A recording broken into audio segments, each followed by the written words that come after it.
An entire village accepting Islam. Inspiring, isn't it? Now, being part of that is possible. By donating to this IERA project, it will help many people accept Islam in Africa and equip them to practice it. Link in the description. Assalamu alaikum guys, and welcome to another episode of Smile to Jannah. It feels like forever, and what a video to resume our scheduled uploads with than Dr. Francois, an academic who was brought onto Sky News to discuss the Israel-Gaza, well, let's call it what it is. It's a genocide, yeah? And boy, what you're about to see is school in session. Hundreds of billions of dollars has been put at risk because the Houthis have held this area in the Red Sea at ransom. What? Sorry, so just let me get this straight, Yalda. So we are bombing the poorest, one of the poorest countries in the world that has been under a humanitarian blockade. Shame on you. And we are bombing them because a couple of guys in dinghies in support for the Palestinians who are having a genocide committed against them. They're objecting to that and we're bombing them. Come on now. Sky journalists being handed their dignity in a silk white cloth. I mean, this is just an insane world for us to even think. I'm so sorry your Amazon packages are delayed. I really am. Like, I wish mine came on time.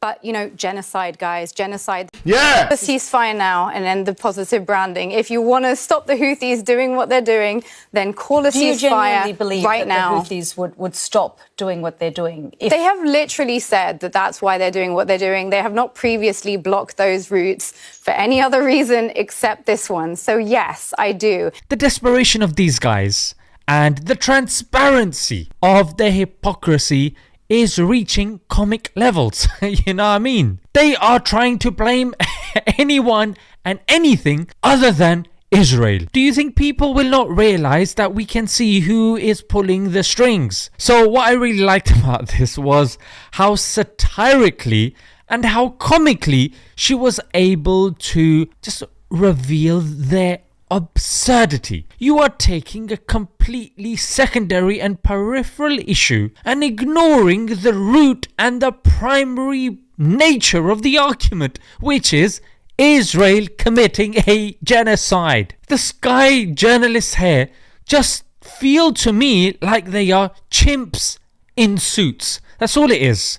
They are absolutely incapable of giving us the one thing that we require during this time, which is objective news. Of course, we don't really expect much from them, especially you guys that are familiar with other wars like the Iraq war, the Afghanistan war. These guys they tend to be puppets for the dominant power. And with regards to the shorts that I covered just today, if we look at even Elon Musk, who was the bastion, he was regarded as the king of free speech. But in the last week, the guy, in the last month, he's gone to Auschwitz, he's gone to Israel, he's been seen with Ben Shapiro, he's been seen with Netanyahu. He said that he is pretty much Jewish. I'm aspirationally Jewish.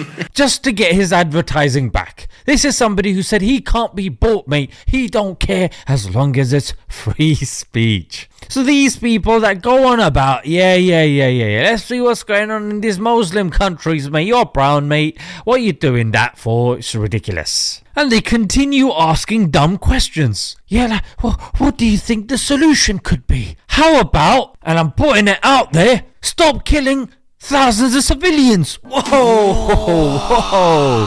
That was a bit left field, bit controversial, some may say. And boy, that quote that somebody said, I think it's been attributed to Malcolm X, that news and media tries to convince us that night is day, day is night, criminal is the hero, and the hero is indeed the criminal. And we're seeing this, especially now. Yeah, when we're young, we're told to watch the news. You learn something from there. And like Denzel Washington says, if you don't read the newspaper, you're uninformed. If you do read it, you're misinformed.